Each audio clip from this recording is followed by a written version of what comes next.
my name's Chris Conley and we're filming for Queen Mary Films.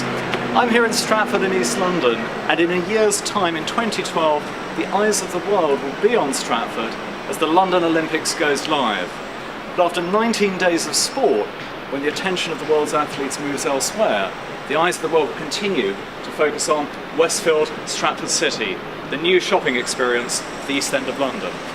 But if boom times are coming to Stratford E15, what's the story slightly further down the line in other parts of East London? Is it universally good news, or do the good times here presage harder times down the road?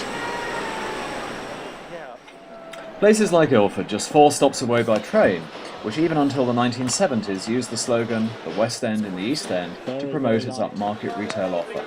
An offer that has seen a decline over the years, as even its town centre manager acknowledges. And the only people that can be sustainable in some of these shops are the cash-rich businesses such as fast food and betting and charities, because they don't pay business rates and they don't pay their staff and they don't pay for stock.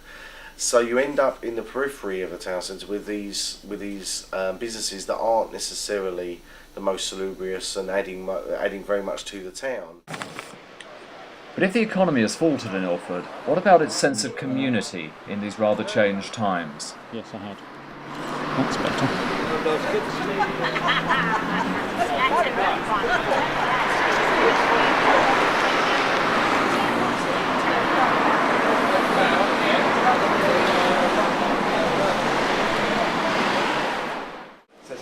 My name's Ken Champion. I'm a retired sociology lecturer, poet, short story writer.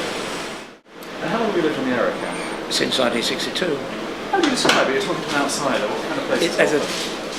It's a very East End feel. It's got a dry, suburban feel. Lots of visibly different ethnic minorities. Issues in no sense of community, Travishers. Which for a news person is brilliant. It means that there's a lot of different communities to get to know, and a lot of different kind of areas to get to know. I mean, you've got everything from like some traditional white working class areas to very affluent areas. We've got areas such as Ilford itself, which is very ethnic. These communities, they might be quite distinct, but they do also come together. If the need arises, like the big ones low, right? There is a community. Very, very friendly, harmonious, with people who've come from all parts of the world to live here.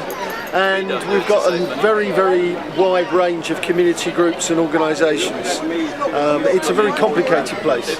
Campaigns spring up on particular local issues, like we had a successful campaign to save our Goodmayes Library recently. We've got this ongoing campaign, which is a united cross-party campaign to save the maternity and A&E at King George Hospital. Mike was speaking on the day of a major rally to save King George Hospital A&E, the subject of an extended campaign, and one which has enjoyed the support of most people, but has failed to mobilise them actively to kill off the threat. Today's combination of old-school march and rally sees disappointing numbers of marchers, but a packed town hall, with attendees largely drawn from the borough's party politicians. This situation contrasts with the Goodmayes Library campaign, twice mentioned already, where the whole community came together through its 30-plus school, faith and civic organisations, using classic community organising techniques to defeat the threat and become the only London library to be reprieved this year. London citizens Emmanuel Gatora commends a permanent alliance for Redbridge, whilst activist Ali High talks about the successful campaign. So we came together, both community and councillors, and people from other parts. So it's made a real impact, giving confidence, empowering people to actually speak up and feel confident about their area. The plan for Redbridge to bring together a permanent alliance that deals with a wider range of issues is really the key and the way forward. And that's effectively where our story ends, here at the Kenneth More Theatre in the heart of Ilford.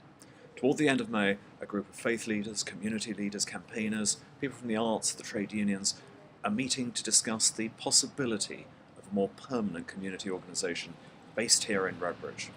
It's an exciting meeting, and it's one that we can only anticipate. What happens is the subject of another film. That's it for this movie. To play us out, we go back to Seven Kings, to the staff and tutors at Cliff Owen Music, one of the last remaining independent music stores in London. Thanks for watching.